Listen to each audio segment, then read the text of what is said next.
दर्शक हो, नमस्कार. वेधकमध्ये स्वागत आहे. मी प्रशांत आराध्य. एक ताजी राजकीय घडामोड अशी आहे, की ऐन लोकसभा निवडणुकीमध्ये अकलूजच्या मोहिते पाटील यांनी भाजपमध्ये बंडाचं निशाण फडकवलं आणि रणजितसिंह नाईक निंबाळकर यांना पुन्हा उमेदवारी दिल्याच्या निषेधार्थ पक्षाचा त्यागही केला. सर्व पदांचा राजीनामा धैर्यशील मोहिते पाटील यांनी दिला आणि ते आज शरद पवार यांच्या राष्ट्रवादी काँग्रेस पक्षामध्ये दाखल झाले आहेत. सोलापूर जिल्ह्याच्या राजकारणाला कलाटणी देणारे हे क्षण आहेत हे सगळे.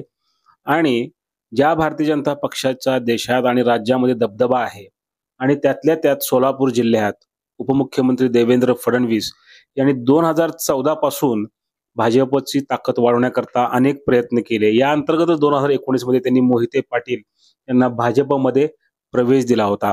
तत्पूर्वी त्यांनी समविचारी आघाडीच्या नेतृत्वाखाली सोलापूर जिल्ह्यात मोहिते पाटील गटाला आव्हानही दिलं होतं. हळूहळू भाजपची ताकद सोलापूर जिल्ह्यामध्ये वाढत गेली आणि सोलापूर आणि माढा हे दोन्ही लोकसभा मतदारसंघ भाजपच्या ताब्यात आले.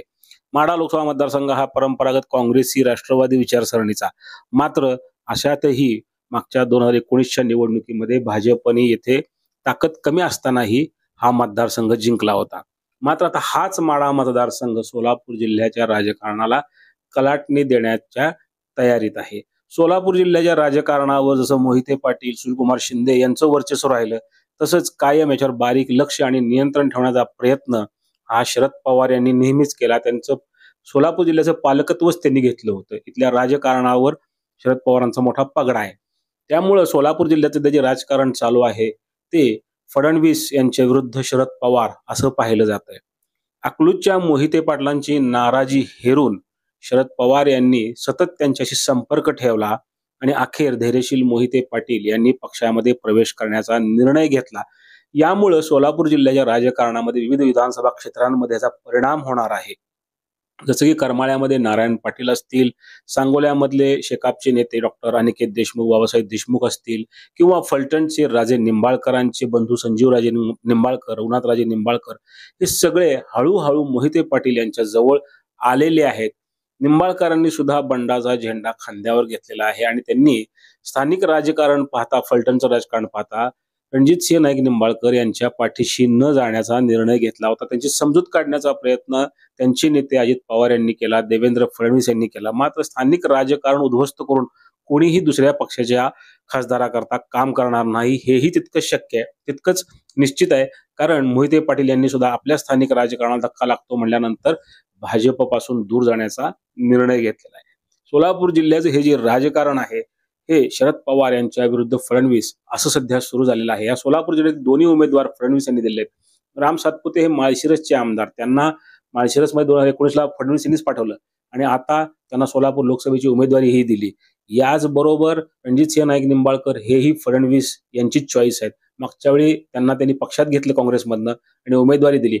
2019चा त्यांचा विजय मोहिते पाटलांमुळे सुकर झाला. 2024ला मोहिते पाटलांना वाटलं की आपल्याला संधी मिळेल, मात्र फडणवीस यांच्या मनामध्ये पक्क होतं की कोणत्याही परिस्थितीत रणजितसिंह निंबाळकर यांनाच उमेदवारी द्यायची. याकरता त्यांनी 6 महिन्यापासून जवळपास तयारी केली होती. तेव्हापासून त्यांनी मोहिते पाटील यांच्यापासून सुरक्षित अंतर ठेवलं होतं.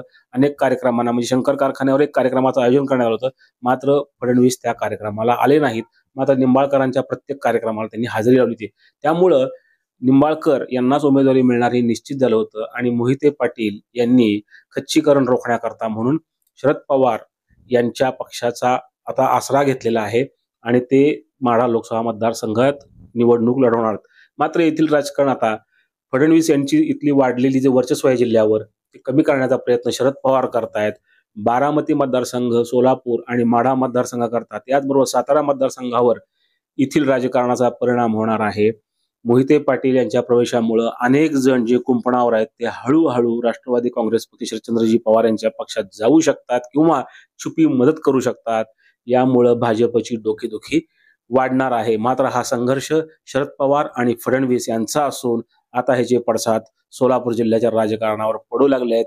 जितकं भाजपनं बारामतीला हॉटस्पॉट केलं, प्रतिष्ठेची बनवली, शरद पवार यांनी आजूबाजूच्या मतदारसंघातही भाजपला आता त्रास द्यायला सुरुवात केल्याचं दिसत आहे. सोलापूर जिल्ह्यावर फडणवीसांचं जे वर्चस्व आहे ते म्हणतील तेच ह्या मतदारसंघात होत आहे. मात्र पवार ह्या मतदारसंघात, या जिल्ह्यामध्ये रुजलेले आहेत, त्यांना सगळी माहिती आहे कोणतं अस्त्र कधी काढायचं आणि त्यांनी लोकसभेला मोहिते पाटलांचं हे अस्त्र बाहेर काढलंय.